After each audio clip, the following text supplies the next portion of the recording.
Hanmakta channel sibam yang tabiru punamakfu kai punawachari taramno uchari Manipuri film gi chelasi 1972 matam gi Manipur gi hauraga mathang manau naina film kaya ama khoi gi layo ikhraba ma di hojik lebiri ba halaman singa sina mathang manau naina film kaya puthoktuna lakpana ngasiri Manipuri film gi hojik oiriba thak asi fawba halaman mayam asina pubirakpani haibada haiman bathokloi masida hena chawthokchani ngai oiribadi 1972 की मतम की मणिपुर की हौरगा film the सरुक यारकलबा कोई ओजा पद्मश्री अरिबम श्याम शर्मा की film Ishanou मालेम की तवान तवान मफम सिंह द उडुरब तुंगदा हदक तशु अमु Academy Museum of Motion Pictures Los Angeles द आरियो फिल्म सी मार्च की तांग तरा द उठकर आरियो फिल्म सी 2023 द कांस द कोई रेड कार्पेट द आरियो फिल्म सी एक्टर ओजा Kangabam तोंब मसामक चतुना Saruk Yaduna hari film si Miam the Uhan Kibasu later. Ishano hari film si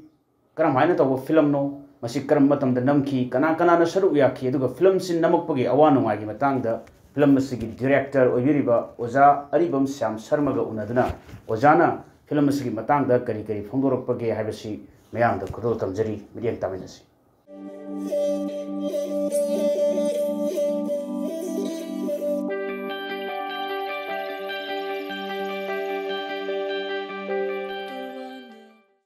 Classic film whereby Manipur gi Ishano gi Khongchak. Ishano si film si Manipur da released over si Usha cinema da July 6 July 1990 da ne. Released over Jahan. Released over Ahamba Usha cinema da ko. Adigi matungda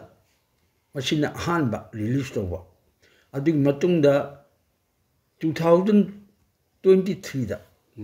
say kuntra hundo haital say kuntra hundo matungda magi anuwa mapok adi kuji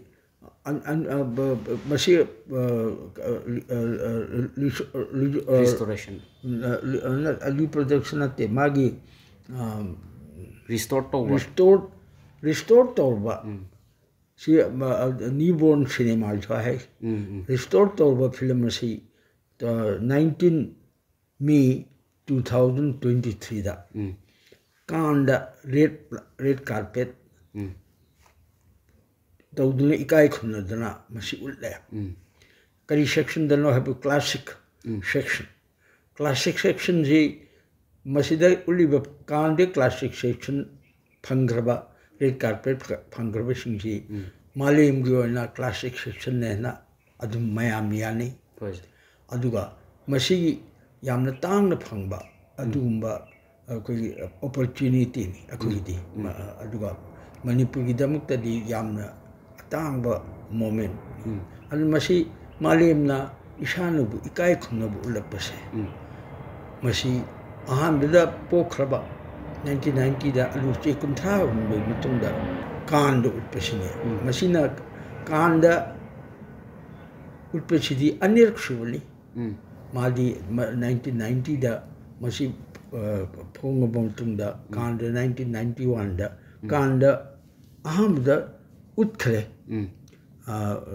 masi May tarik tramali 1991 da May tarik tramali 1991 and uncertain regards have a section dura masi utkhrebale aduna anir kanda phangba film siam tang anir ka khudi laiba phadna masi anir utpani aduna masigi film masina Jik anuba mapok ama anu amugan po pa anuba po ama pangdala masi malim sida ma festival kamukta masi chat pore made New York da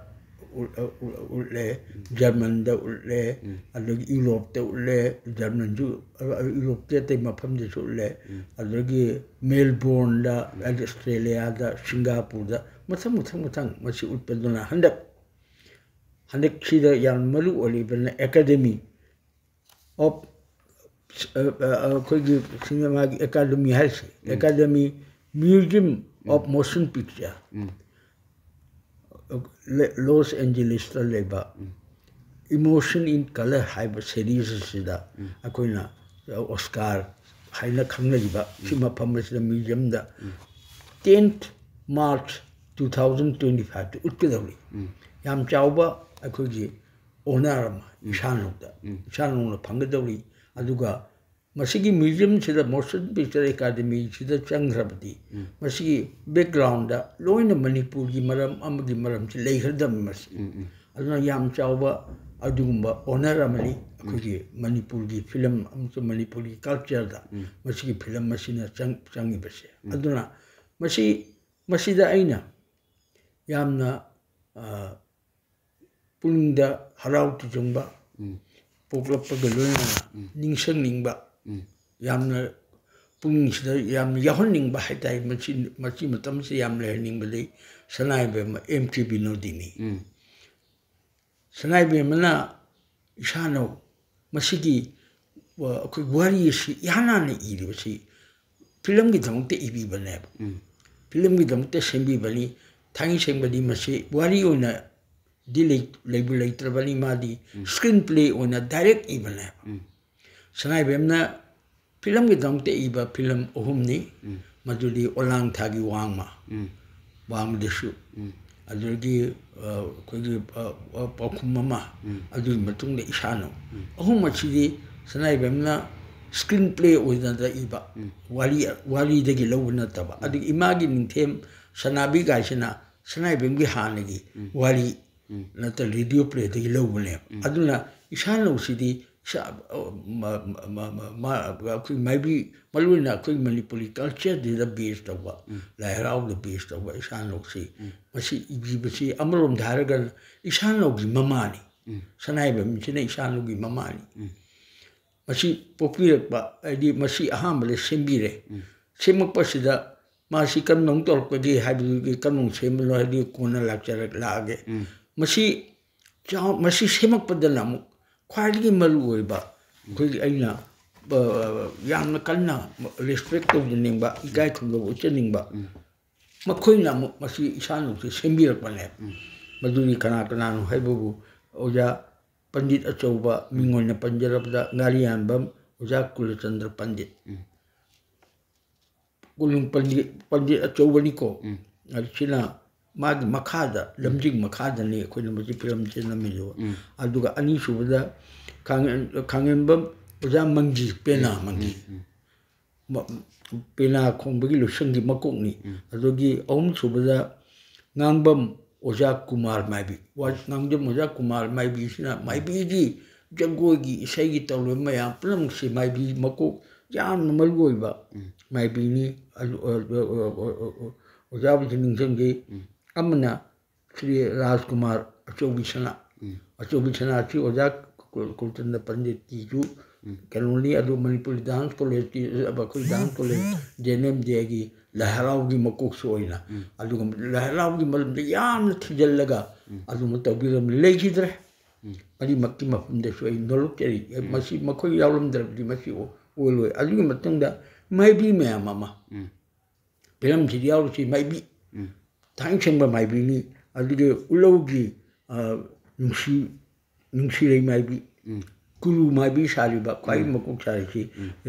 ꯏꯃꯥꯁꯤꯅꯤ ꯑꯁꯦꯡꯕ ꯃꯥꯏꯕꯤꯅꯦꯕ ꯑꯁꯦꯡꯕ ꯃꯥꯏꯕꯤ ꯉꯥꯛꯇꯅꯤ ꯁꯤ ꯌꯥꯎꯔꯤ ꯃꯌꯥꯝꯁꯦ accept ꯇꯝꯐꯥ ꯁꯥꯔꯤꯕ ꯏꯕꯦꯝꯃꯁꯤ ꯅꯠꯇꯅ ꯑꯗꯨꯗꯒꯤ ꯊꯥꯡꯃꯩꯕꯟꯗꯒꯤ ꯙꯅꯤ ꯃꯥꯏꯕꯤ ꯑꯗꯒꯤ ꯁꯛꯍꯦꯟ ꯃꯥꯏꯕꯤ ꯃꯦꯝꯃ ꯃꯥꯏꯕꯤ ꯇꯦꯛꯄꯤꯆꯥ ꯃꯥꯏꯕꯤ ꯁꯈꯤ ꯃꯥꯏꯕꯤ ꯃꯦꯝꯆꯥ ꯃꯥꯏꯕꯤ ꯑꯁꯤꯅꯆꯤꯡꯕ ꯑꯩꯈꯣꯏ ꯃꯥꯏꯕꯤꯁꯤꯡꯁꯤꯅ ꯊꯥꯡꯁꯦꯡꯅ ꯃꯁꯤꯗ ꯃꯈꯣꯏ ꯃꯌꯥꯝꯁꯤꯅ ꯃꯇꯦꯡ ꯄꯤꯕꯤꯔꯒ ꯃꯁꯤꯒꯤ ꯐꯤꯂꯝ ꯑꯁꯤ ꯁꯥꯒꯠꯄꯗ ꯈ꯭ꯋꯥꯏꯗꯒꯤ ꯃꯁꯤ ꯄ꯭ꯔꯤꯊꯤꯕꯤꯅ ꯃꯥꯂꯦꯝꯅ ꯃꯁꯛꯀ ꯈꯪꯉꯤꯕꯁꯦ ꯃꯈꯣꯏ ꯃꯌꯥꯝꯒꯤ ꯃꯇꯦꯡ ꯌꯥꯎꯔꯝꯗ꯭ꯔꯗꯤ ꯃꯁꯤ ꯑꯣꯏꯔꯣꯏ ꯑꯗꯨꯒꯤ ꯅꯥꯀꯟ ꯑꯃꯗꯅ ꯃꯁꯤꯒꯤ ꯐꯤꯂꯝ ꯑꯁꯤ ꯁꯥꯒꯠꯂꯛꯄ ꯀꯥꯟꯁꯤꯗ ꯑꯥꯔꯇꯤꯁ ꯍꯥꯏꯔꯣ ꯑꯥꯔꯇꯤꯁꯁꯤꯡꯁꯦ ꯃꯈꯣꯏꯗꯤ ꯃꯌꯥꯝ ꯎꯔꯦ ꯍꯧꯖꯤꯛ ꯑꯩꯅ ꯍꯥꯏꯔꯤꯁꯤꯡꯁꯤꯅ ꯃꯌꯥꯝ ꯎꯗꯕ ꯃꯁꯤ ꯃꯇꯦꯡ ꯄꯥꯡꯕ ꯃꯌꯥꯝꯗꯨꯅꯤꯀꯣ ꯑꯇꯩꯁꯨ ꯑꯩ ꯀ꯭ꯂꯨ ꯑꯃꯨꯛ ꯍꯥꯏꯖꯔꯛꯈꯤꯒꯦ ꯑꯗꯨꯒ ꯑꯥꯔꯇꯤꯁꯀꯤ ꯋꯥꯐꯝꯗꯅ ꯑꯃꯨꯛ ꯃꯈꯣꯏꯅ ꯃꯌꯥꯝꯁꯤꯅ ꯎꯔꯕ angakpa phangba talented oirba artist Kiran Mala tampa saliba adugi yamna nupada yamna tangba artist tumba kai mayam na di lamja tumba haikre man le lamja lu kumudi mai maming bo on gel lamja tumba haikre ko hai adugi ki man bi mama sariba hekta phajana sakraba mama adugi dhiren adugi asina chingba akoji ate yawi riba mayam pramukti aina keno tawdrabsu masi mayam sima adugi crew da camera da ai mayam se unta ngasi record tarung unta hai hoge adu Girish Parihar haidana camera nambi si Gujarati Kolkata dagi akoi film mayam nambi raiba dadaji Girish Parihar gi machan pai mana aduga sound tolvechina aduga magi assistant china Sharma kui Sharani camera da aduga sound china Durgadas yam aming chatpa aduga Seti Rai gi film ka sunami ba sound nambi ba ojachini aduga magi assist tolvechina kui gi yamalu ba kui Shantimo Sharma si sound gi yamna maluiba adumba malma ya mating pa lagi natana akoi sida toliba makeup ki khangdi am aduga ma pan lagi lakpa light ki kargi yam lai ko aji assistant oba gente broadcaster ga ju ma pan lagi lai mayamam su yauli adugi khadi amalu oba ko editor oba su Ujjal Nandi adugi magi malang pa artist Nandi ani simam ko ya yati ko ni yam kai gi film ko te yarok tana mo ko ji yam na Manipur gi malam da khange ha adugi atopa mana masida chita dom nan da ho khala ya kan to su maduna yamna masida yawi riba lam du de ge bhapu mai be sa ba hai bro ama halo me am si mafam du ko na he Nami masi karigi noibu masi nami se akoina tentha khumjong masi area sida ayam namneba masi na mating pangbiri sina nara kawya deba nara khoi MP minister wina nara na loina masi mafam chingje chinbiraga mafam de yum sing ali kondong long yaw market nungkel ali pukri nungki loina khumjong tentha ga asigi area sida maru no khongjom da achauba akhoi kenom banglom le mayam gi thunglaba masida khoi ji leiraga koi kem tawraga adu namba ho chu masida oja Gultan Pandina lai khoram ga sanai bang tor masida ho ge masi film ja ho khipsi adu mafam jida chu amna aki khim ga chu popa adi lai tong tana nundang da mai bi sing le bi sina mai bi ga taw khot ba adugi ga wafam yam le adugumba adugi matungda lai harawa sina oja Gultan Pandit ki sangai leilba sida lamsang da asida ma oja ji lai gi kanu le lai lat pa oja gi di khubam lai harawa oja gi lai sing si koina Raimung Semaga Masila Harau, number number. And the film see numbers the Aduna artist, Yarma Pagrava artist, Panguva, Leva Padra. He had in a Kulamja the Papa, Mayam, Labor Takmani, Adu Chanaruba, Amuhena, my Bishaba, Alugatumba, Nupa the Yamna Luba, Tazadana. Ojigi kogi adigi laga Manipur sida adi kasade laga sida nupi ningon moai du namrom thar masi uraga magi nupi sina kano sangra matam sida le mai machal nupi ga konana magi yam tragic over life amagi adugumba yamna talented over agi film de le yamba mana so yamba hiru sabangak hiru india yamba hung magi yamna talented oiba artist asiga phangba adugi attention loinamak phabdigi asimole adugi crew mayam siga sigi matakta yamna marugoi ba mana muk akoi loinamak si control toliba production ji loin puli production manager production controller have film chede yamna chaw matak puli base loina masakti amta uba nati ko film sida makai sidi aduna masina akoi Nirmal Salma magi thudang sini yam nekta phajana jana hona ri man yam kan hona ba aduga loina na akoi magi bhabu yawi film ulpa babu yawi masi film si poina bahona basida mana lawji ba thudang adu ai RR to ba mixing to ba kan da mana yam kan suggest to ba ga yam phajaba matang yawi ma nambu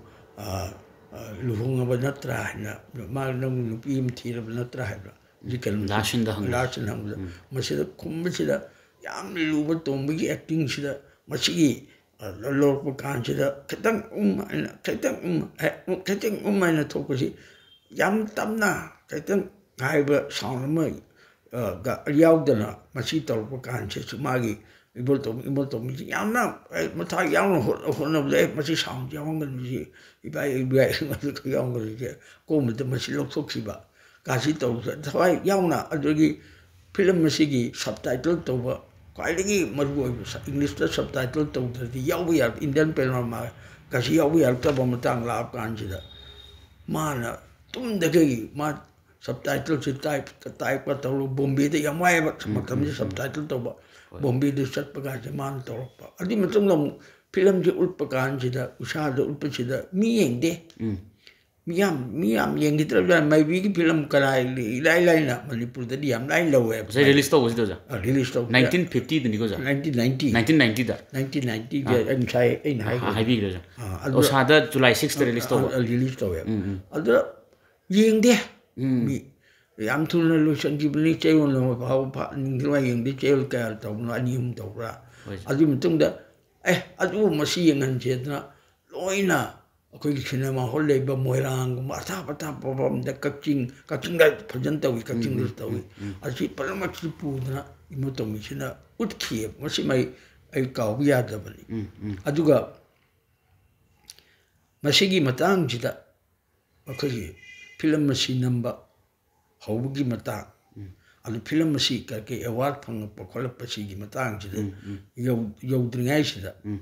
aina masi da uji hai hoga da amma khak da malu ba mu chu le ri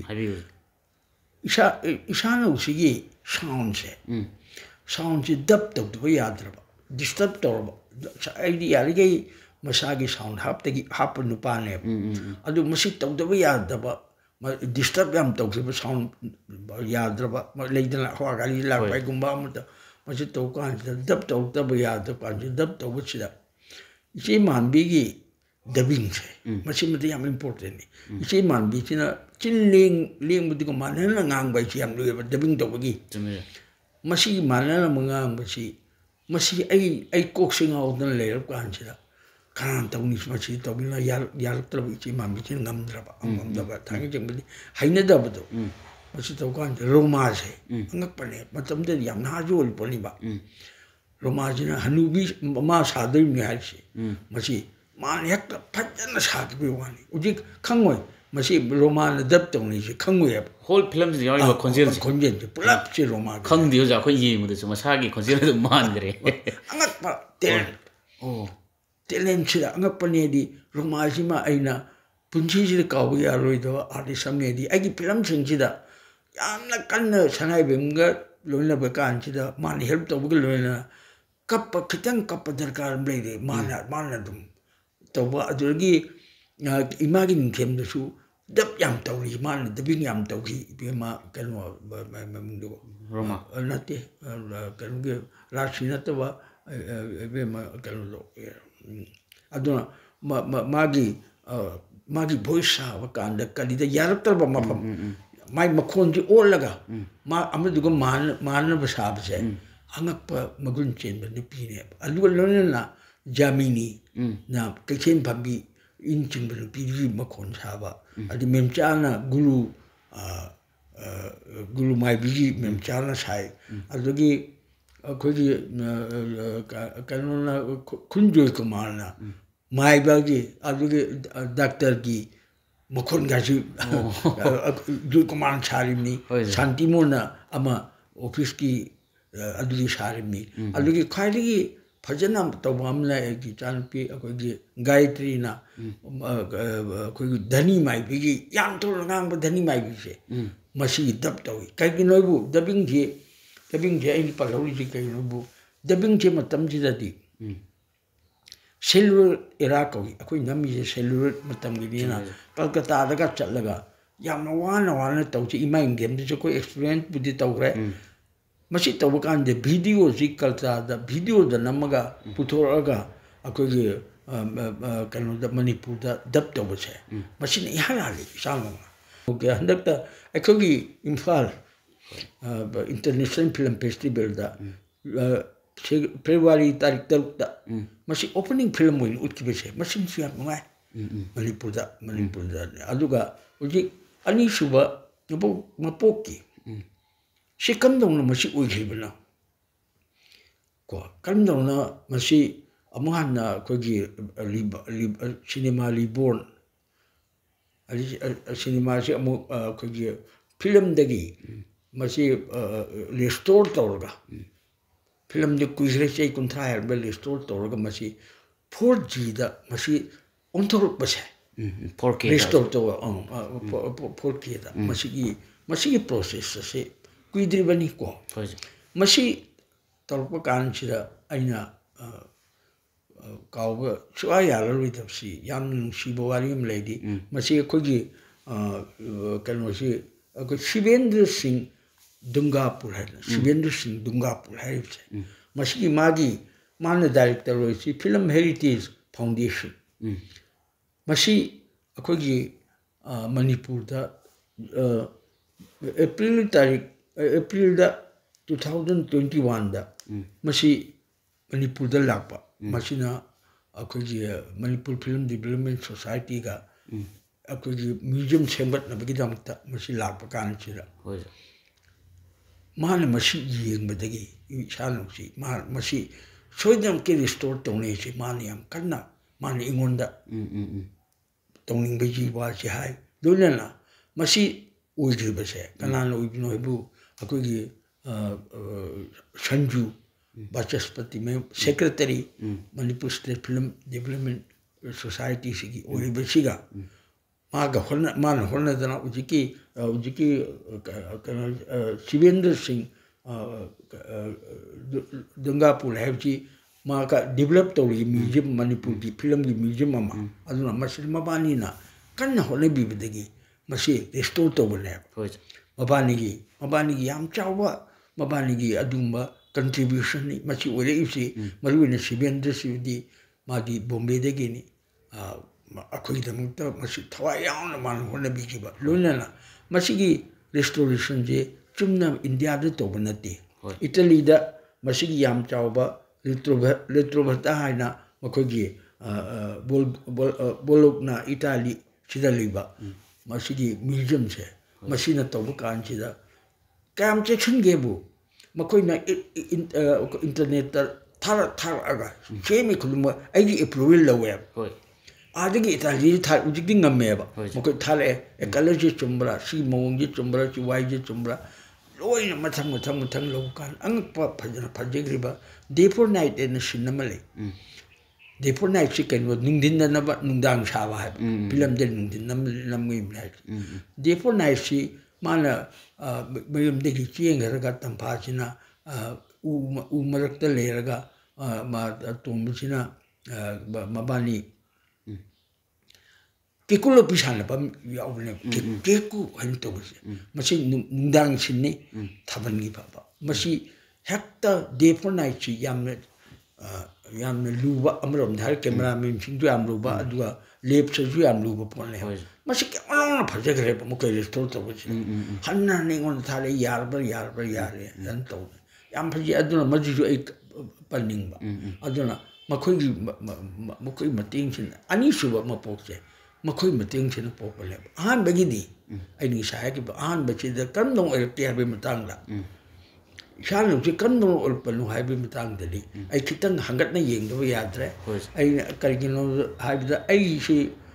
आइना अहम film 1972 दा इमागिन से number कांदा आई दी music director गा music director होइना आइदी music director होइना यावबने 1972 जे मतम की मणिपुर मतम मणिपुर सिदा आइसिदी म्यूजिक डायरेक्टर होइना आई रिकॉर्डिंग तौरे अक्टोबर सतना कमला बुद्ध पुदना आइसै मैम तौर कांजिदा मसिगी मपा सागदबा फिल्म जो एरियानगी अखोई वारीदगी तौबनी तीर्थ यात्रा अदुरा मा लाकदोसि लाक्तरब कइबम नुंगाई ओजा काल चांगौ मसागी ngamdaba khottabadi annen लाक फिल्म लेप्सलबा मदु अमहं अनबसु यादो आदि सांगदोपसु याद्रा मतबदरा पैसा याम चांगब खोप तौने उपायसे लेतनी मपा साखि मपा साबसे कमदो आदि Bengali ngak तौबनीना ngangnabani aina san maluina sandirin kitane Bengali जे फजना आइसु हाइरकबनीना aina मदु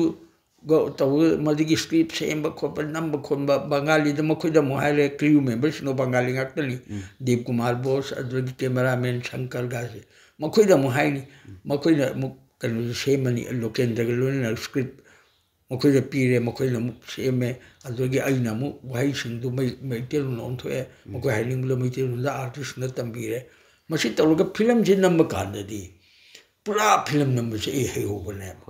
तब इसीलिए थांगे संबा इमा मणिपुर से आई ओजाने अलगे डॉक्यूमेंट्री नमु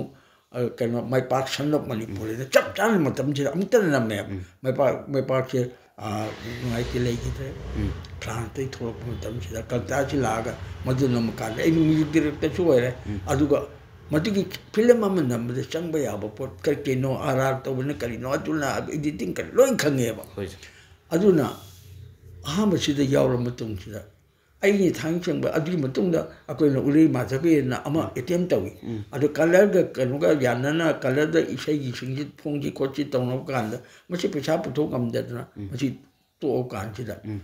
अगाना ने एनएस फिल्म आइसी तौरगा कोइना लमजा परशुराम से नंबा अदु 1974 दा अदु जुलाई दा मा रिलीज तवली 1974 रिलीज तवे लमजा मसिन ओजागी चंद्र की लमजा परशुराम ओजागी याम करी हाई याम मरु फजब स्टोरी जिदे बेस तौरगा अखोइना फिल्म से नमकान कमर्शियली याम फजन सक्सेसफुल ओइखरे अदुगा मतम सिदा अमतम पलौगे 70 74 से आई अहानबा कला डॉक्यूमेंट्री फिल्म मा 35mm लो पुथोएबा सना लेबाक मणिपुर मसि मखंगजल मसिना अहमदुना कनो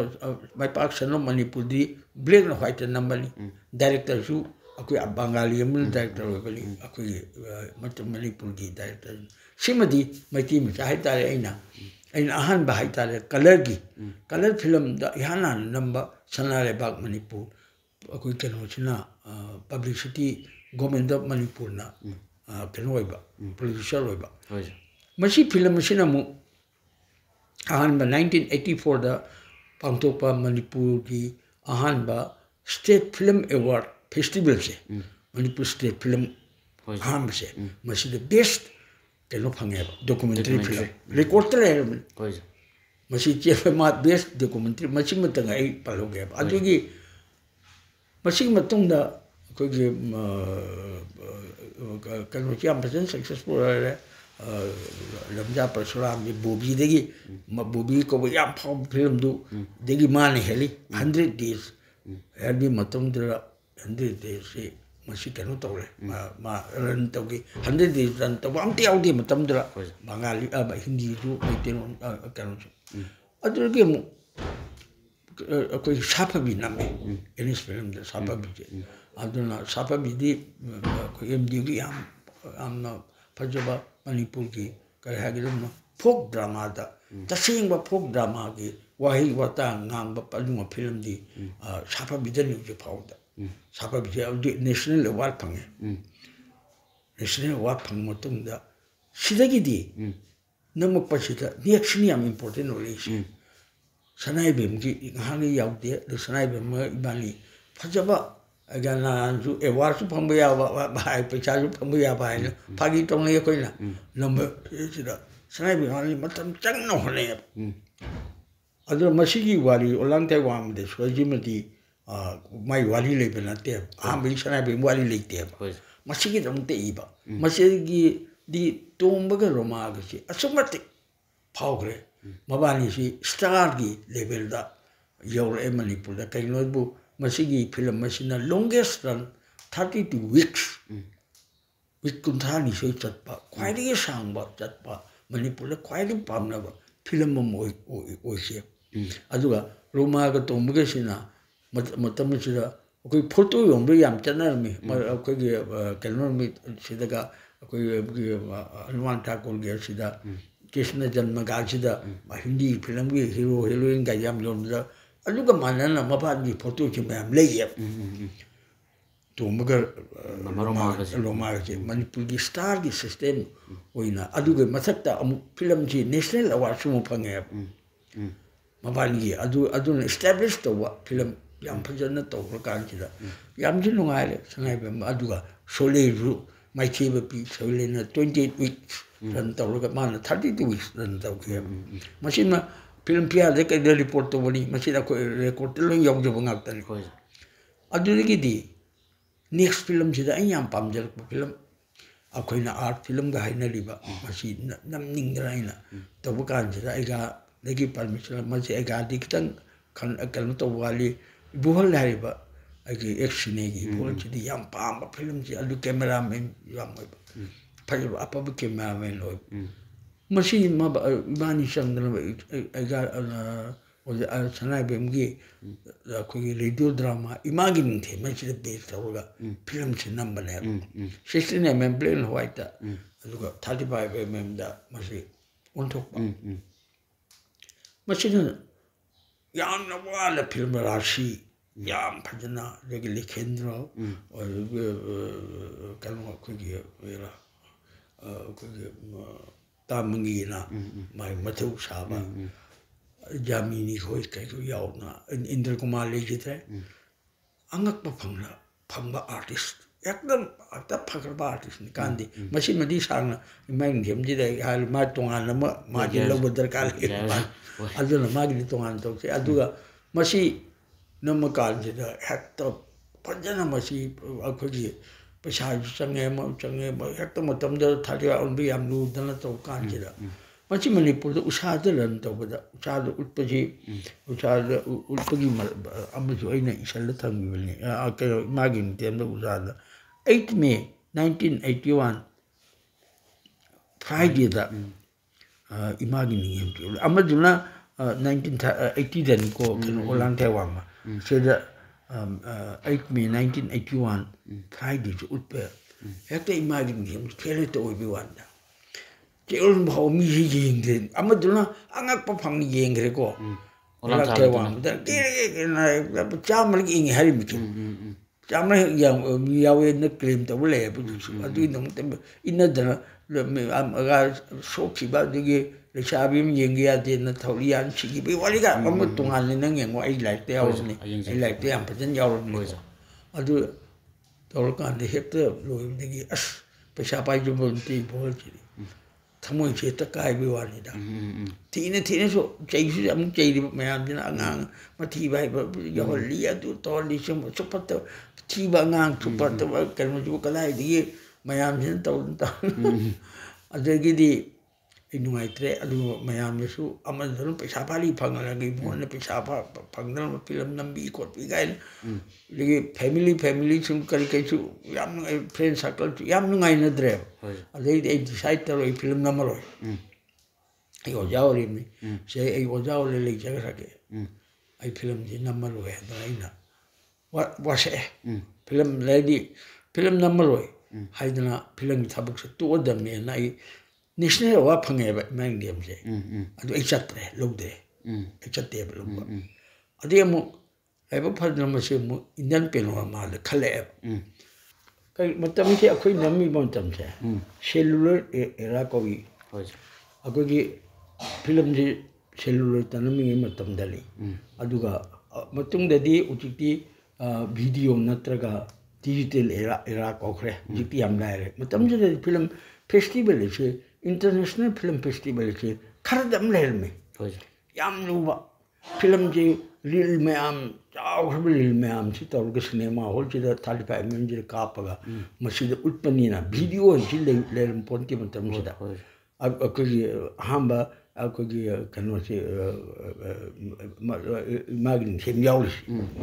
ꯃꯁꯤ ꯏꯟꯇꯔꯅꯦꯁꯅꯦꯜ ꯐꯤꯂꯝ ꯐꯦꯁꯇꯤꯚꯦꯜ ꯑꯣꯐ ꯏꯟꯗꯤꯌꯥꯁꯤ ꯃꯇꯝꯗ ꯐꯤꯂꯝ ꯎꯠꯁꯕ ꯀꯧꯔꯝꯃꯦ ꯐꯤꯂꯝ ꯎꯠꯁꯕ ꯑꯁꯤꯅ ꯃꯐꯝꯁꯤꯗ ꯀꯜꯀꯇꯥꯗ ꯑꯃꯨꯛ ꯇꯧꯏ ꯃദ്ꯔꯥꯁꯗ ꯑꯃꯨꯛ ꯇꯧꯏ ꯗꯤꯜꯂꯤꯗ ꯑꯃꯨꯛ ꯇꯧꯏ ꯕꯣꯝꯕꯦꯗ ꯇꯧꯏ ꯂꯩꯗꯅ ꯆꯍꯤ ꯑꯃꯃꯝꯒꯤ ꯇꯧꯔꯝꯃꯦꯕ ꯏꯟꯗꯤꯌꯥꯗ ꯃꯇꯣꯝꯗꯅꯤ ꯑꯃꯈꯛꯇꯅꯤ ꯑꯗꯩ ꯀꯣꯟꯅ ꯀꯜꯀꯇꯥ ꯀꯦꯔꯂꯥꯒꯁꯤ ꯂꯥꯛꯑꯦ ꯍꯧꯖꯤꯛꯇꯤ ꯚꯥꯂꯤꯗ ꯇꯧꯔꯦꯗꯤ ꯍꯧꯖꯤꯛꯇꯤ ꯌꯥꯝ ꯂꯥꯏꯔꯦꯗꯤ ꯚꯤꯗꯤꯑꯣꯗ ꯇꯧꯕꯅꯤꯅ ꯏꯟꯇꯔꯅꯦꯠꯇ ꯊꯥꯔꯒ ꯄꯌꯥ ꯌꯥꯏꯕ ꯃꯇꯝꯗꯨꯗꯗꯤ ꯌꯥꯝ ꯋꯥꯏ ꯑꯃꯃꯝ ꯇꯧꯅꯕ ꯑꯗꯨꯅ ꯏꯟꯗꯤꯌꯥꯒꯤ ꯐꯤꯂꯝ ꯀꯨꯟꯃꯥꯊꯣꯏ ꯈꯟꯒꯠꯄꯁꯤꯗ ꯃꯁꯤ ꯌꯥꯎꯏ ꯏꯟꯗꯤꯌꯟ ꯄꯦꯅꯣꯔꯥꯃꯥꯁꯤꯗ ꯂꯥꯏꯕꯛ ꯐꯗꯅ ꯑꯍꯥꯟꯕꯅꯤ ꯃꯅꯤꯄꯨꯔꯗꯤ ꯃꯁꯤ ꯌꯥꯎ ꯀꯥꯟꯁꯤꯗ ꯃꯁꯤ ꯑꯩ ꯗꯥꯏꯔꯦꯛꯇꯔ ꯑꯩ ꯆꯠꯀꯗꯕꯁꯤ ꯑꯩ ꯆꯠꯇ꯭ꯔꯦꯕ ꯑꯩ ꯇꯣꯛꯑꯦ ꯐꯤꯂꯝ ꯅꯝꯃꯔꯣꯏ ꯌꯨꯝ ꯐꯝ ꯂꯩꯍꯧꯔꯦ ꯅꯦꯆꯔꯦꯜ ꯑꯥꯔꯠꯁ ꯂꯧꯗꯦ ꯁꯥꯎꯗꯅ ꯑꯩ ꯅꯨꯡꯉꯥꯏꯇꯕ ꯌꯥꯝ ꯅꯨꯡꯉꯥꯏ ꯑꯩꯅ ꯈꯟꯈꯤꯕ ꯃꯤꯕꯨ ꯑꯁꯥꯝ ꯄꯩꯁꯥ ꯃꯥꯡꯍꯟꯕ ꯑꯩꯅ ꯃꯌꯥꯝꯗꯤ ꯑꯩꯉꯣꯟꯗ ꯋꯥꯔꯧꯕꯁꯨ ꯌꯥꯝ ꯌꯥꯎꯔꯦꯕ ꯑꯗꯨ ꯀꯩꯅꯣ ꯑꯃꯗ ꯐꯪꯍꯜꯂꯝꯗ꯭ꯔꯗꯤ ꯐꯕ ꯑꯃꯅ ꯄꯩꯁꯥ ꯌꯥꯝ ꯐꯪꯍꯜꯂꯤꯁꯤꯅꯤ ꯑꯗꯨꯗꯒꯤꯗꯤ ꯑꯩ ꯇꯣꯛꯑꯒꯦ ꯃꯁꯤ ꯐꯤꯂꯝ ꯅꯝꯕꯒꯤ ꯊꯕꯛꯁꯤ ꯇꯣꯛꯒꯦꯅ ꯑꯩ ꯐꯝ ꯂꯩ ꯀꯩ ꯃꯇꯝ ꯑꯣꯖꯥ ꯑꯣꯏꯖꯔꯤꯕꯅꯤ ꯑꯩ ꯗꯤ ꯑꯦꯝ ꯀꯣꯂꯦꯖ ꯑꯣꯖꯥ ꯑꯣꯏꯔꯤꯕ ꯐꯔꯦ ꯏꯆꯥ ꯏꯁꯨ ꯇꯥꯛꯇꯅ ꯆꯔꯥ ꯍꯦꯟꯗꯣꯏꯅꯤ ꯃꯁꯤ ꯁꯣꯏꯔꯗꯤꯅ ꯑꯩꯁꯦ ꯂꯩꯔꯀꯥꯟꯁꯤꯗ ꯆꯠꯇ꯭ꯔꯀꯥꯟꯁꯤꯗ ꯑꯥꯗꯗꯤ ꯍꯦꯛꯇ ꯎꯠꯄꯗꯒꯤ ꯑꯍꯥꯟꯕꯗꯕꯨꯗꯤ ꯃꯌꯥꯝ ꯈꯔ ꯈꯪꯗꯕꯗꯁꯨ ꯃꯄꯥꯟꯒꯤ ꯐꯣꯔꯦꯅꯔꯗ ꯀꯩꯒꯤꯅꯣ ꯍꯥꯏꯕꯨ ꯃꯁꯤ ꯇꯧꯔꯤꯁꯤ ꯁꯨꯝ ꯇꯧꯏ ꯌꯥꯝ ꯇꯥꯡꯅ ꯐꯪꯕꯅꯤꯅ ꯏꯟꯗꯤꯌꯥꯗ ꯇꯧꯕ ꯀꯥꯟꯁꯤꯗ ꯃꯄꯥꯟꯗꯒꯤ ꯐꯣꯔꯦꯟꯗꯒꯤ ꯀꯥꯟꯒꯤ ꯑꯗꯨꯒꯤ ꯕꯔꯂꯤꯟꯒꯤ ꯂꯟꯗꯟꯒꯤ ꯑꯃꯦꯔꯤꯀꯥꯗ ꯂꯩꯔꯤꯕ ꯐꯤꯂꯝ ꯐꯦꯁꯇꯤꯚꯦꯜ ꯌꯥꯝꯗꯦ ꯃꯈꯣꯏ ꯗꯥꯏꯔꯦꯛꯇꯔꯁꯤꯡ ꯌꯦꯡꯕ ꯂꯥꯛꯅꯩꯑꯕ ꯑꯃꯗꯁꯨ ꯑꯃꯨꯛ ꯆꯠꯅꯤ ꯃꯁꯤꯅ ꯃꯥꯒꯤ ꯐꯦꯁꯇꯤꯚꯦꯜꯗ ꯎꯠꯅꯕ ꯐꯤꯂꯝꯁꯦ ꯃꯁꯤ ꯈꯜꯂꯦꯕ ꯃꯥꯒꯤ ꯃꯅꯤꯄꯨꯔꯗ ꯏꯟꯗꯤꯌꯥꯗ ꯂꯩꯕꯗꯒꯤ SCC ꯐꯤꯂꯝꯁꯤꯅ ꯑꯗꯨ ꯆꯠꯄ ꯑꯗꯨ ꯆꯠꯄ ꯃꯈꯣꯏ ꯂꯥꯛꯑꯒ ꯌꯦꯡꯉꯒ ꯃꯈꯣꯏ ꯂꯥꯛ ꯉꯝꯗ꯭ꯔꯒꯅ ꯃꯥꯏ ꯃꯍꯨꯠ ꯑꯃ ꯊꯥꯔꯛꯏ ꯍꯧꯖꯤꯛ ꯐꯤꯂꯝ ꯏꯃꯥ ꯏꯪꯊꯦꯝꯁꯤ ꯎꯠꯄꯗꯒꯤꯗꯤ ꯃꯅꯤꯄꯨꯔ ꯏꯟꯗꯤꯌꯥꯗꯗꯤ ꯃꯈꯣꯏ ꯌꯥꯝ ꯅꯨꯡꯉꯥꯏꯇꯦ ꯃꯗꯤ ꯋꯥꯔꯤ ꯇꯥꯕꯗ ꯑꯗꯨ ꯃꯁꯤ ꯁꯥꯡꯗꯣꯛꯑꯔꯣꯏꯀꯣ ꯌꯦꯡꯕꯤꯗꯅ ꯆꯣꯡꯒꯥ ꯕꯤꯗꯨꯔꯅꯦ ꯕꯣꯜꯅꯦ ꯁꯅꯥꯏꯕꯦꯝꯕꯅꯦ ꯔꯣꯃꯥꯅꯦ ꯃꯈꯣꯏ ꯃꯔꯤ ꯆꯠꯂꯤ ꯑꯩ ꯆꯠꯇꯦꯕ ꯑꯗꯨꯒꯤ ꯃꯌꯥꯝꯁꯤꯅ ꯂꯛꯅꯕꯤꯅ ꯈꯣꯠꯂꯕꯤꯅ ꯇꯧꯀꯥꯟꯗ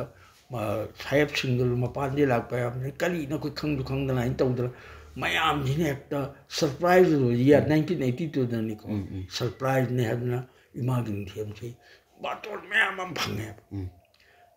ꯅ꯭ꯌꯨ ꯌꯣꯔꯛꯀꯤ ꯅ꯭ꯌꯨ ꯗꯥꯏꯔꯦꯛꯇꯔ ꯅ꯭ꯌꯨ ꯐꯤꯂꯝꯁꯤꯗ ꯈ꯭ꯋꯥꯏꯗꯒꯤ ꯌꯥꯝ ꯐꯥꯎꯕ ꯑꯃꯅ ꯅ꯭ꯌꯨ ꯌꯣꯔꯛꯇ ꯃꯁꯤ ꯇꯧꯀꯥꯟꯁꯤꯗ ꯑꯩꯁꯦ ꯂꯥꯛꯂꯨꯕ ꯍꯥꯏꯕꯗꯤ ꯑꯩ ꯆꯠꯇ꯭ꯔꯦ ꯀꯧꯔꯛꯏ ꯑꯩ ꯆꯠꯇ꯭ꯔꯀꯥꯟꯁꯤꯗ ꯐꯤꯂꯝ ꯃꯌꯥꯝꯁꯤ ꯇꯧꯀꯥꯟꯗ ꯀꯔꯤ ꯇꯧꯒꯦ ꯃꯈꯣꯏꯅ ꯍꯥꯏꯔꯤ ꯅ꯭ꯌꯨ ꯗꯥꯏꯔꯦꯛꯇꯔ ꯅ꯭ꯌꯨ ꯌꯣꯔꯛꯀꯤꯁꯤꯅ ꯗꯥꯏꯔꯦꯛꯇꯔ ꯌꯥꯎꯗ꯭ꯔꯗꯤ ꯎꯠꯂꯣꯏꯁꯤꯅ ꯍꯥꯏ ꯅ꯭ꯌꯨ ꯗꯥꯏꯔꯦꯛꯇꯔꯗꯨꯒ ꯏꯂꯦꯛꯁꯟ ꯇꯧꯗꯣꯔꯤꯕꯅꯦꯕ ꯃꯥ ꯌꯥꯎꯗꯦ ꯎꯠꯂꯣꯏ ꯍꯥꯏꯕꯗꯤ ꯎꯄꯥꯏ ꯂꯩꯇꯦ ꯑꯗꯨꯗꯤ ꯑꯃꯨꯛ ꯑꯩꯁꯦ ꯈꯜꯂꯛꯑꯦꯕ ꯍꯦꯁ ꯃꯅꯤꯄꯨꯔꯒꯤ ꯑꯍꯥꯟꯕ ꯐꯤꯂꯝꯁꯨ ꯑꯣꯏꯕ ꯁꯤ ꯑꯩ ꯆꯠꯇ꯭ꯔꯒ ꯃꯅꯤꯄꯨꯔꯒꯤ ꯐꯤꯂꯝꯁꯦ ꯑꯩꯅ ꯍꯥꯠꯄ ꯃꯁꯤꯗꯤ ꯀꯩꯅꯣ ꯇꯧꯗꯦ ꯑꯩ ꯇꯧꯐꯝ ꯊꯣꯛꯇꯦ ꯍꯥꯏꯗꯅ ꯇꯧꯅ ꯆꯠꯂꯤ ꯆꯠꯄ ꯃꯌꯥꯝ ꯑꯥꯗ ꯔꯤꯁꯦꯞꯁꯟ ꯌꯥꯝ ꯐꯔꯦ ꯃꯁꯤꯅ ꯃꯥꯏꯗꯅ ꯇꯣꯉꯥꯟꯕ ꯑꯃ ꯑꯣꯏꯔꯦ ꯌꯥꯝ ꯁꯥꯡꯉꯦꯕ ꯑꯗꯨꯒꯤ ꯃꯗꯒꯤ ꯐꯥꯎꯗꯅ ꯃꯗꯨ ꯇꯧꯕꯗꯒꯤ ꯌꯥꯝꯁꯨ ꯋꯥꯅ ꯃꯁꯤ ꯐꯤꯂꯝꯁꯤ ꯐꯦꯁꯇꯤꯚꯦꯜꯗꯨ ꯏꯃꯥ ꯅꯤꯡꯊꯦꯝꯁꯤꯅ ꯒ꯭ꯔꯥꯟ ꯄ꯭ꯔꯤ ꯐꯪꯉꯦꯕ ꯅꯥꯡꯗ ꯑꯗꯨ ꯑꯩ ꯆꯠꯂꯦꯕ ꯑꯗꯨꯝꯗꯤ ꯒ꯭ꯔꯥꯟ ꯄ꯭ꯔꯤ ꯐꯪꯗꯅ ꯃꯁꯤ ꯐꯥꯎꯗꯅ ꯑꯩ ꯇꯧꯔꯣꯏꯗꯤ ꯎꯄꯥꯏ ꯂꯩꯇꯗꯅ ꯑꯗꯨꯝ ꯇꯧꯕꯗꯒꯤ ꯑꯩ ꯑꯗꯨꯁꯨ ꯑꯩ ꯐꯤꯂꯝꯗꯤ ꯅꯝꯃꯒ ꯑꯩ ꯒꯥꯅꯥꯒꯤ ꯐꯤꯂꯝ ꯅꯝꯗ꯭ꯔꯦ 83ꯗ 82ꯗ ꯁꯤ ꯂꯣꯏꯔꯦ 83ꯁꯤꯗ ꯀꯩꯅꯣꯗꯒꯤ ꯑꯩꯈꯣꯏꯒꯤ ꯐꯤꯂꯝ ꯗꯤꯕꯤꯖꯟꯅ ꯀꯩꯅꯣ ꯑꯩꯅ ꯂꯦꯞꯄꯦꯕ ꯄ꯭ꯔꯥꯏꯚꯦꯠ ꯄ꯭ꯔꯣꯗ꯭ꯌꯨꯁꯔ ꯑꯝꯇꯒꯤ ꯅꯝꯃꯣꯏ ꯒꯣꯔꯃꯦꯟꯅ ꯐꯟꯗꯤꯡ ꯇꯧꯕꯗꯗꯤ ꯑꯩ ꯅꯝꯒꯦ ꯐꯤꯂꯝꯗꯤ ꯅꯝꯅꯤꯡꯉꯤ ꯑꯗꯨꯕꯨ ꯃꯥꯡꯉꯁꯨ ꯌꯥꯕ ꯒꯣꯔꯃꯦꯟꯒꯤꯗꯤ ꯚꯦꯔꯥꯏꯇꯤ ꯑꯗꯨꯅ ꯑꯩ ꯀꯦꯌꯔ ꯌꯥꯕꯤꯗꯅ ꯒꯣꯔꯃꯦꯟ ꯅꯝꯕꯤꯔꯕꯗꯤ ꯃꯁꯤꯅꯤꯀꯣ ꯌꯥꯝ ꯏꯝꯄꯣꯔꯇꯦꯟ ꯑꯣꯏꯔꯤꯁꯦ ꯑꯩ ꯐꯤꯂꯝ ꯅꯝꯖꯒꯦ ꯍꯥꯏꯅ ꯑꯩ ꯗꯣꯀꯨꯃꯦꯟꯇꯔꯤ ꯅꯝꯃꯤ ꯑꯗꯨꯒ ꯍꯧꯖꯤꯛꯀꯤ ꯐꯤꯂꯝ ꯗꯤꯕꯤꯖꯟꯁꯤꯅ ꯐꯤꯂꯝ ꯑꯃ ꯅꯝꯃꯣꯏꯅ 16mm ꯀꯂꯔꯗ ꯇꯧꯗꯅ ꯄꯤꯔꯛꯄꯗꯒꯤ ꯂꯥꯏꯕꯛ ꯐꯗꯅ ꯑꯩꯅ ꯃꯗꯨꯒꯤ ꯊꯥꯔꯨꯕꯗ ꯐꯪꯗꯅ ꯄꯥꯎꯈꯨꯝ ꯑꯃꯁꯤ ꯅꯝꯃꯦꯕ ꯄꯥꯎꯈꯨꯝ ꯑꯃꯁꯤ ꯁꯅꯥꯏꯕꯦꯝꯅ ꯁꯤꯒꯤꯗꯃꯛꯇ ꯏꯕꯤꯕꯅꯦꯕ ꯄꯥꯎꯈꯨꯝ ꯑꯃꯁꯤ ꯑꯗꯨꯅ ꯄꯥꯎꯈꯨꯝ ꯑꯃꯁꯤ ꯔꯣꯃꯥꯟꯅ ꯍꯜꯃꯤꯂꯥ ꯍꯥꯏꯕ ꯑꯩ ꯐꯣꯇꯣ ꯅꯉꯣꯟ ꯄꯤꯒꯦ ꯍꯜꯃꯤꯂꯥ ꯍꯥꯏꯕꯁꯤ ꯆꯥꯏ ꯇꯣꯝꯕꯅ ꯃꯩꯇꯩ ꯑꯣꯖꯥ ꯊꯕꯛ ꯐꯪꯗꯅ ꯂꯩꯕ ꯑꯗꯨꯒ ꯂꯥꯜꯍꯧꯕꯒꯤ ꯏꯔꯥꯡ ꯍꯧꯕꯒꯤ ꯀꯩꯅꯣ ꯌꯥꯝ ꯃꯁꯤ ꯐꯤꯂꯝꯁꯤ ꯌꯥꯎꯏ ꯑꯗꯨꯅ ꯎꯈ꯭ꯔꯨꯜꯗ ꯆꯠꯂꯒ ꯃꯕꯥꯅꯤ ꯅꯨꯡꯗꯤ ꯅꯨꯡꯁꯤꯅꯔꯒ ꯍꯥꯏꯗꯣꯛꯅꯗꯅ ꯂꯨꯍꯣꯡꯈꯤꯕ ꯃꯥꯅ ꯑꯃꯨꯛ ꯍꯜꯂꯒ ꯃꯁꯤ ꯃꯦꯔꯥ ꯋꯥꯌꯨꯡꯕꯗ ꯊꯥꯡꯃꯩꯒ ꯆꯤꯡꯈꯠꯄꯒ ꯌꯥꯎꯕ ꯑꯗꯨꯒꯨꯝꯕ ꯃꯁꯤ ꯐꯤꯂꯝꯁꯤꯅ ꯑꯃꯨꯛ ꯀꯩꯅꯣꯗ 1984ꯒꯤ ꯐꯤꯆꯔ ꯐꯤꯂꯝꯒꯤ ꯀꯝꯄꯤꯇꯤꯁꯟꯁꯤꯗ ꯃꯁꯤꯅ ꯐꯥꯔꯁ ꯇꯥꯏꯌꯦꯕ ꯑꯃꯨꯛ ꯂꯣꯃꯥꯁꯤꯅ ꯕꯦꯁ ꯑꯦꯛꯇ꯭ꯔꯦꯁ ꯐꯥꯔꯁꯇꯤ ꯃꯥꯅ ꯇꯧꯔꯦ ꯕꯦꯁ ꯑꯦꯛꯇ꯭ꯔꯦꯁ ꯐꯪꯉꯦꯕ ꯑꯗꯨꯒ ꯀꯦꯃꯦꯔꯥ ꯃꯁꯤ ꯅꯝꯃꯤꯕ ꯏꯕꯣꯜꯒ ꯗꯥꯎꯗꯤꯒꯁꯤꯅ ꯕꯦꯁ ꯀꯦꯃꯦꯔꯥꯃꯦꯟ ꯐꯪꯉꯦꯕ ꯃꯁꯤꯒꯤ ꯐꯤꯂꯝ ꯑꯁꯤꯅ ꯑꯩꯅ ꯅꯉꯣꯟꯗ ꯍꯥꯏ ꯃꯅꯤꯄꯨꯔꯒꯤ ꯑꯍꯥꯟꯕ ꯀꯂꯔ ꯐꯤꯂꯝ ꯀꯧꯋꯦꯕ ꯄꯥꯎꯈꯨꯝ ꯑꯃꯁꯦ ꯃꯅꯤꯄꯨꯔꯒꯤ ꯑꯍꯥꯟꯕ ꯀꯂꯔ ꯐꯤꯂꯝꯅꯤ ꯁꯦꯟꯁꯔ ꯇꯧꯔꯤꯕꯅꯤ ꯇꯧꯕꯇꯕꯨ ꯃꯥꯗꯤ ꯐꯤꯂꯝ ꯗꯤꯕꯤꯖꯟꯒꯤ ꯐꯤꯂꯝꯁꯤꯗꯤ ꯄꯩꯁꯥ ꯂꯧꯔꯒ ꯁꯤꯅꯦꯃꯥ ꯍꯣꯜꯗ ꯎꯠꯄ ꯌꯥꯗꯦ ꯑꯗꯨ 16/35 ꯑꯣꯟꯈꯤꯗꯦꯕ ꯃꯇꯝꯗ ꯑꯗꯨꯕꯨ ꯃꯁꯤ ꯐꯤꯂꯝꯁꯦ ꯕꯥꯇꯣꯟ ꯇꯧꯗꯨꯅ ꯇꯥꯏꯝ ꯁꯥꯏꯠ UKꯗ ꯆꯠꯂꯦꯕ ꯇꯥꯏꯝ ꯁꯥꯏꯠꯇ ꯃꯁꯤ ꯎꯠꯂꯦꯕ ꯃꯁꯤ ꯐꯤꯂꯝꯁꯦ ꯑꯗꯨ ꯌꯥꯝ ꯏꯝꯄꯣꯔꯇꯦꯟ ꯑꯣꯏꯕꯗꯤ ꯃꯥꯏ ꯃꯅꯨꯡꯗ ꯏꯕ ꯌꯥꯝ ꯂꯩ ꯑꯗꯨꯒ ꯃꯥꯏ ꯁꯦꯟꯁꯔ ꯁꯥꯔꯇꯤꯐꯤꯀꯦꯠꯁꯨ ꯂꯩ ꯑꯗꯨ ꯃꯁꯤ ꯃꯅꯤꯄꯨꯔꯒꯤ ꯑꯍꯥꯟꯕ ꯐꯤꯆꯔ ꯐꯤꯂꯝꯅꯦ ꯍꯥꯏꯗꯨꯅ ꯑꯦꯋꯥꯔꯗ ꯐꯪꯈ꯭ꯔꯕ ꯔꯣꯃꯥꯟꯁꯤ ꯑꯦꯋꯥꯔꯗ ꯐꯪꯈꯤꯕ ꯑꯗꯨꯒꯨꯝꯕ ꯐꯤꯂꯝ ꯃꯁꯤ ꯏꯝꯄꯣꯔꯇꯦꯟ ꯑꯣꯏꯕ 1984 ꯑꯣꯏꯗꯣꯏꯔꯣ 83ꯗ 83ꯗ ꯐꯥꯔꯁט ꯀꯂꯔ ꯐꯤꯂꯝꯁꯦ ꯄꯥꯎꯈꯨꯝ ꯑꯃ ꯁꯤ ꯑꯩ ꯂꯥꯏꯔꯤꯛꯁꯤ ꯌꯥꯎꯔꯕꯅꯤꯀꯣ ꯑꯩ ꯂꯥꯏꯔꯤꯛꯁꯤ ꯅꯪ ꯄꯥꯎꯈꯨꯝ ꯑꯩ ꯂꯩꯖꯩ ꯄꯥꯖꯒꯦ ꯌꯦꯡꯉꯣ ꯑꯗꯨ ꯄꯥꯎꯈꯨꯝ ꯑꯃꯅꯤ ꯃꯁꯤꯃ ꯅꯪ ꯑꯗꯨꯝ ꯍꯥꯏꯂꯥꯏꯠ ꯇꯧꯕ ꯌꯥꯏ ꯃꯌꯥꯝꯅ ꯈꯔ ꯀꯟꯇ꯭ꯔꯣꯚꯔꯁꯤꯒꯁꯨ ꯂꯩ ꯑꯗꯨ ꯂꯩꯖꯁꯅꯨ ꯃꯥꯒꯤ ꯀꯩꯅꯣꯅꯤ ꯑꯩꯗꯤ ꯃꯁꯤꯒꯤꯗꯃꯛꯇ ꯏꯕꯗꯣ ꯑꯩ ꯅꯉꯣꯟꯗ ꯇꯥꯛꯀꯦꯕ ꯁꯤꯗ ꯑꯩ ꯂꯥꯏꯔꯤꯛꯁꯤ ꯌꯥꯎꯔꯤꯕꯅꯦ ꯁꯤ ꯃꯇꯨꯡꯗ 82ꯗ ꯏꯃꯥ ꯌꯨꯝꯊꯦꯡꯒꯤ ꯃꯇꯨꯡꯗ ꯐꯤꯂꯝ ꯑꯃꯇ ꯑꯩ ꯅꯝꯗ꯭ꯔꯦ 83ꯒꯤ ꯃꯇꯨꯡꯗ ꯅꯝꯗꯕꯁꯤꯅ ꯗꯣꯀꯨꯃꯦꯟꯇꯔꯤ ꯅꯝꯃꯒ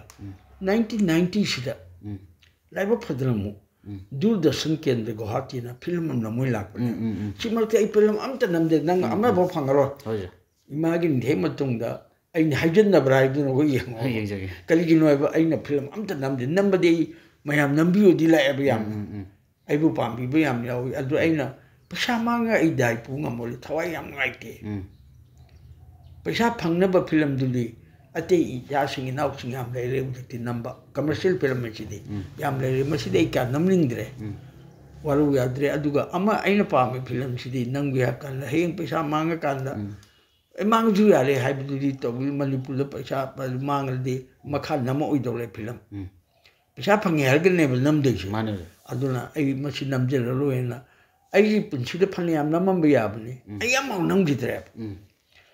ꯗꯨꯔꯗꯔꯁꯟꯒ ꯐꯤꯂꯝ ꯗꯤꯕꯤꯖꯟꯒꯗꯅꯦꯕ ꯑꯩ ꯅꯝꯃꯤꯁꯦ ꯑꯗꯨ ꯗꯨꯔꯗꯔꯁꯟꯁꯤꯅ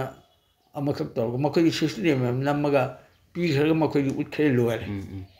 ꯃꯗꯨꯒꯤ 35 mm ꯑꯩꯅ ꯄꯩꯁꯥ ꯄꯨꯊꯣꯛꯆꯔꯒ ꯑꯣꯟꯊꯣꯛꯑꯒ 35 ꯐꯩ ꯐꯩ ꯅꯪ ꯁꯤꯅꯦꯃꯥ ꯍꯣꯜ ꯎꯠꯄ ꯈꯣꯠꯄ ꯇꯧꯕ ꯌꯥꯅꯦꯅ ꯇꯧꯅ ꯎꯠꯇꯅ ꯇꯧꯕꯗꯒꯤ ꯑꯩꯈꯣꯏꯒꯤ ꯀꯔꯤ ꯍꯥꯏꯒꯗꯕꯅꯣ ꯂꯥꯏꯕꯛ ꯐꯗꯅ Indian Panorama sida ko 1990 sida 91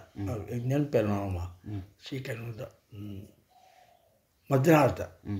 Chennai sida ultada masigi film jamu live bala yawne pakum amaji natte pakum di yawti pakum ni Chennai kanu ulule time chata ulule isano gi wani isano je isano si ai haji isano gi wani ozana bisa puthokjare sidadi natte sigi si number sidi Doordarshan gi pesa okay amajina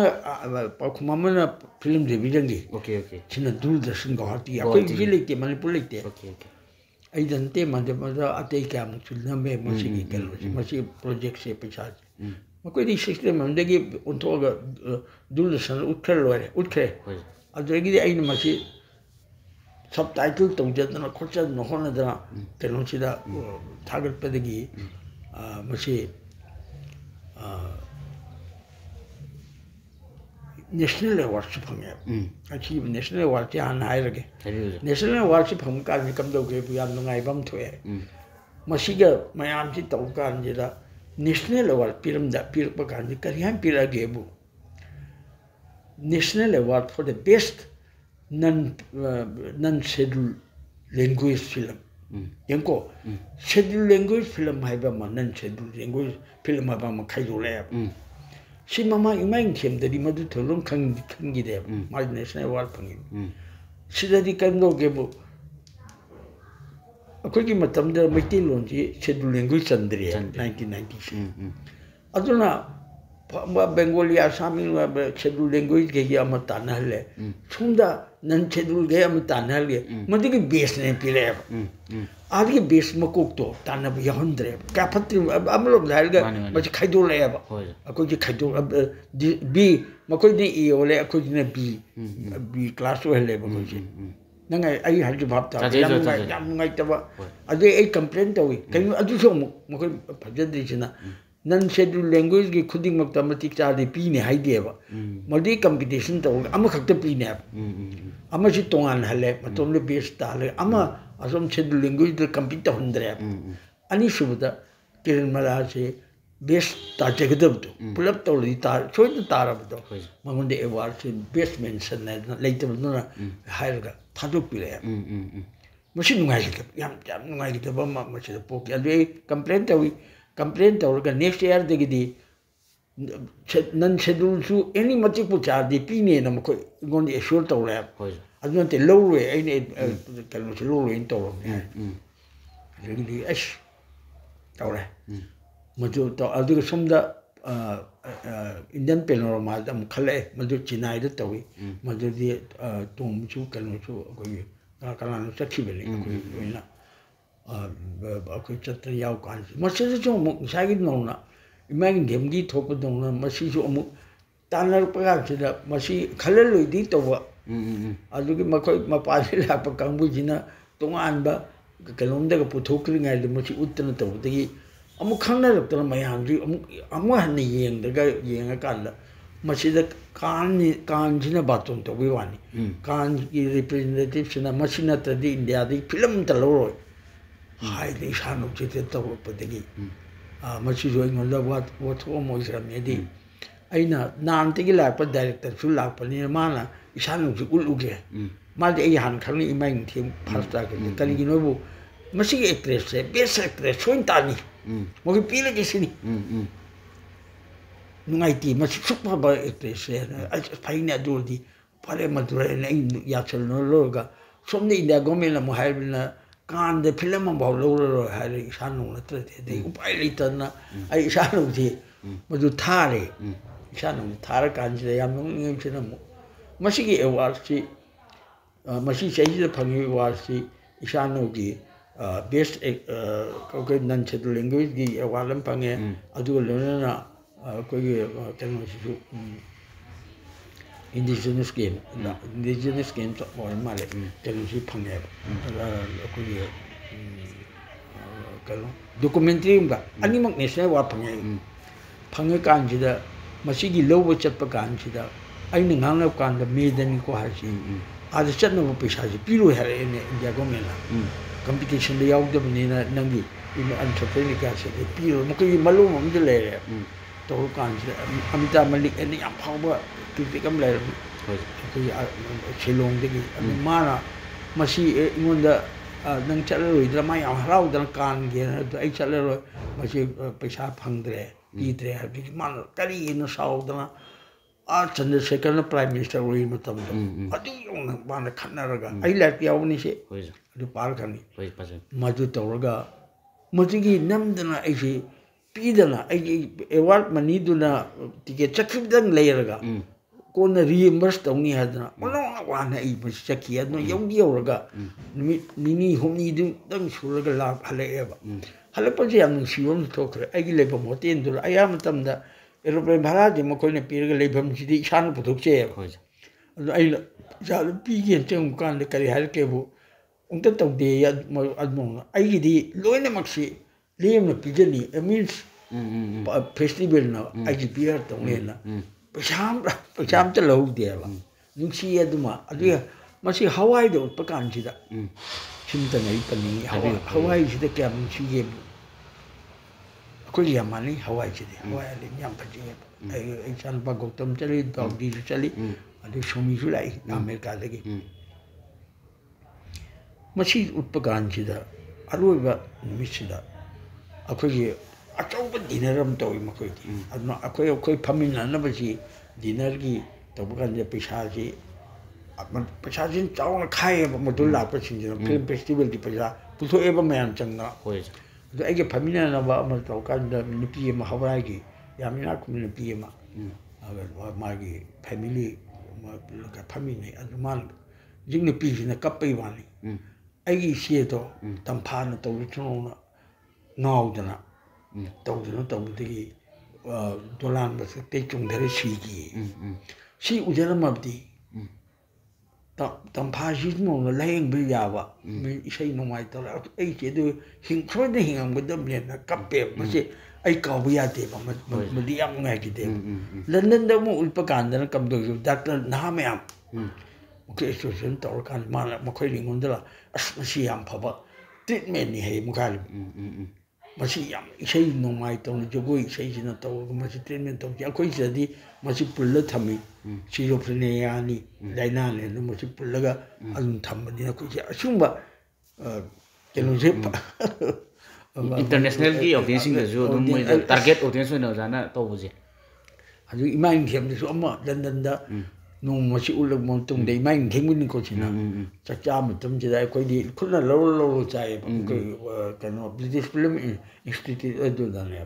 लो चार का चंग का पैसा पीजिन चंग का केशे the फमम the Negro नुपाम चा मयाम अमुबम फमम अन सा पैसा लौजर रो है नक्तल करीजे अब आई इमाइन थेमे आई छात्रनी फिल्म फेस्ट कनो सिगी अदु आई कछु तो ngam de chak sida de ai lem na piji jara ke ala ai chare kaw ya ti ba du pung sida ba ngi ba kaw ya sina imain tem aduna isanu si aduna ba du ulule ba machi ul bichung sida ai haining sina fest aham machina aham round gi ni aham round sida machi matam phane yang पृथ्वी मफम याम कोई ले मादी इसान के appreciation lion पंग अदुना मणिपुर दा अखोइना अपिकलम अखोइदी ngarang da hobani film chi ko 1972 da hobani ana chahi kun chahi tara sur ko imain them thoi aduna imain them ga ji yeng se malam chume yam thuman ba adi isan no chin chahi kun da kun ek chu ba chi machi tho ba chi da manipur gi lehau je मशीन याम फब artist अफब वाली जगोई मशीन लहराबदनी बेस तौरीसे इसानुचे पूरा लहराबजी पृथ्वी पुंब लहराबजी खंग्रे मे अदुना अइना खनबदा मणिपुर सी असी लहराव याम फंबा अली इसानुची मणिपुर की कल्चर की फिल्म ममोइना मणिपुर हाइता मणिपुर उत्पा याबा जगोई इसे उत्पदौना फिल्म तब मणिपुर दगी हाइबा कांदा हें खनबी यावबी याली मसी उत्पीरदी मणिपुर फिल्म चाखुच्चबगी मणिपुर से चाखुलपगी खुदोंग चाबद फंगले अदि मसीगुंबा फिल्म मराय थोकचरके सोइन थोरकन हारोंदेगा फज फिल्म पोकल अखोगी मतमदरदी याम वाना सेलुलर फिल्म सिददी पैसा याम चंगबा पुथोकपा ngamdaba अदुगा लोनना अफबा अखोगी टेक्निक की करीद लोन तब ngамdaba कैमरा वाई में याम चंग उजिक्ति डिजिटल एरा सिददी चासिंग नाउ चिंग लोन उजि फंगपनीना अदुना हनकी तारीख 10 सिदा मसिद उटकदौले सि इसानो जे हानसु याम उटखरे सिनेमैटिक पेरिस ता लेबा खाली चाउ म्यूजियम सिद उटक म्यूजियम सिंग दे उटखरदी मसिगी रिकॉर्ड अमा लेहौरी रिकॉर्ड म्यूजियम उटपाइ चुमने त उटिया म्यूजियम सिनो फिल्म फेस्टिवल दी हेन मरुवे फिल्म सिंगेदा मसिद उलेबा अदुना इसान उदी जी मालिम गे हाइतारे क्लासिक फिल्म ओइसले अखोइदगी नत्रे मणिपुर दगी नत्रे पृथ्वी की खंगत फिल्म सिंग मन माली यावग्रबने अदु मसि यामना अइना मयाम दा हाइजनिंग इना मयाम की मणिपुर की अफबा कनु मयाम सिगी यामना मयाम चंद वनी की फिल्म के ना यो पादे या दो छे नंग तो यो मने गोइना छिदा अनिमक यावली सानु चु केना जो लोइना छि नंग पादे या दे हो जाय छेदिगी लोबा सनाबी डिटेल्स ते याम बस्ते लोइ लो तो गजां साइगी इसानु जे कोइना रिलीज तोरक मतमददी बाबोकना मसी फाइनेंशियल की सपोर्ट सिले लेगी देन से हाइबेरेनो जा अदुगा मसिना कांस की लेवल दा मतमदुदा उtlurakan hai tare manipur gi bawo ki feedback aduga moi gi reaction ji kamai to je amo anna to kan gi mutum do dali ai adum phagi bra in khali khala kha bit madudi yam chaw nei ning sang dre di mar ulu mutum da amon bu khidra bra in khali nei bo khidra bra in tam mutum ti yeng dei mutum da hang de khang dre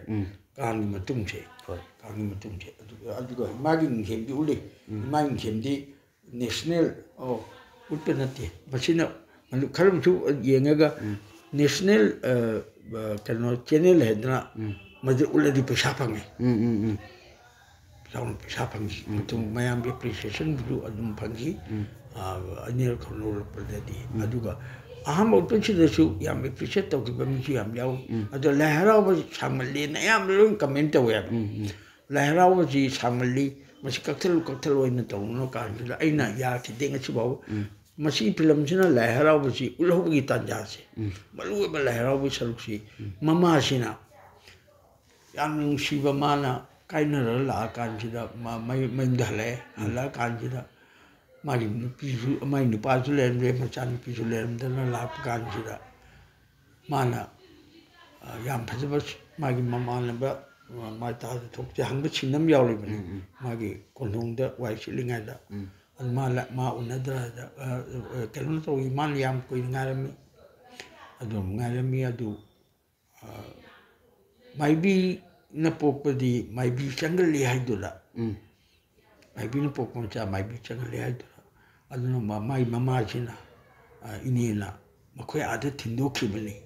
mana pugidan chakibana ten to bedegi ma mai bi oil ge na mana lekhu se mashi marshal ma ngau dar magi mai bi oil pagi phawgal pagi jagoi da phawgal pagi adu ne ba ina mathang thang to bali to nungda ngaram bi kan de mili chinga thang ye adu kai ni bi awa ba ngai to ma to maduna machem che siam appreciate to kana ko mun so ja mase isanong si lai harau bagi documentary mya ma yawi ga comment tong no hai tar yawi adu yam vivid konang dadi mayam di mataw tam na gre ai na yana balen hoi ja documentary yan base hoi ja masini yam achumba saktam mamu bagi mayam di konna yam hona re pa me hoi yango anu kamu makoi appreciate to kamu sida film gi anu wa sida vivid kengoina to bane ai na hali na mayam na ujaga ngang la li hoi ja ada masi kan sa su anirak utkhre da na 2023 lan manung da mi gi tang kolum doi sai da su utkhre ai da ja anda ki sina ja oscar ai ji koi film gi khwai dei saw ba dum ba festival oina su du ga hoji ki hari ba kenu ji masi gi ja masi gi process ya oscar da utpa gi se masi kana na recommend to no du ga kawai to no sim tang ga roi na ta habiram mo sigi oscar ki makogi academy of motion picture है खाई तो चावल नहीं है ना ले चला मकोई motion picture की मैम जज मैम ले मुझे दी का थागला का चला इंडिया दी चु मकोई न खल्ले का था भी आओ अदुगा मधु हफ्ता लो बोल जाना ते मकोई असम्बल तो ले चली अदुगा अते की खनर चिना कोई के ऑस्कार जी खनर चिना कांगा चिना फेस्टिवल चिना उल्लगा मधु खन मनी दा मकोई ना मकोइना खल्लगा आज उत्पन्न उजी किछना ऑस्कार जिने एंटर तोगा मकोगी मेंबर लेबा मेंबर छिंदु येंगा मकोगी वोट पिनारगा तोरगा तोबनेबा फेस्टिवल द तोबने खनमनते ऑस्कार जिना अवार्ड पिबदा अवार्ड पिबनेबा जु इंग्लिश तनत दियादबा मकोई लेको मकोई नियाम अदुगा हाइबा एक असिगी म्यूजियम लेलेबा मसिगी म्यूजियम छिनेबा अकोई इसानु जो उत्तोइसे मसिगी दी यामना करे हाली याम सेलेक्टिव ओइबा अफाबा अमदु दी चही ज नंबर अदु तो बि याम लेता सिदे अफाबा फिल्म मधु याउ द छे डायरेक्टर दु करी दो तोरगा मधु जी खंगलपा मधु ने इसानु उत्कदोइसे एकाडेमी म्यूजियम जे मखै म्यूजियम हम लेगे museum Madhu selection to aduma film me manipur dai jo ja da represent to mi chakadra na traka chalo ma koi khanba india gi ꯑꯁꯤꯒꯤ ꯎꯠꯀꯗꯧꯔꯤꯁꯤꯗ ꯑꯃ ꯁꯤꯕꯦꯟꯗ꯭ꯔꯖꯤ ꯆꯠꯀꯅꯤ ꯁꯤꯕꯦꯟꯗ꯭ꯔꯖꯤ ꯆꯠꯀꯅꯤ ꯁꯤꯕꯦꯟꯗ꯭ꯔꯗꯤ ꯃꯥꯒꯤ ꯏꯟꯗꯤꯌꯥꯒꯤ ꯍꯧꯖꯤꯛꯀꯤ ꯍꯥꯏꯔꯤꯕ ꯖꯍꯥꯖꯁꯤꯅ ꯃꯍꯨꯠ ꯁꯤꯜꯂꯒ ꯑꯣꯏꯅ ꯆꯠꯂꯅꯤ ꯃꯥꯗꯤ ꯆꯠꯀꯅꯤ ꯃꯥꯗꯤ ꯁꯤꯕꯦꯟꯗ꯭ꯔꯖꯤ ꯆꯠꯀꯅꯤ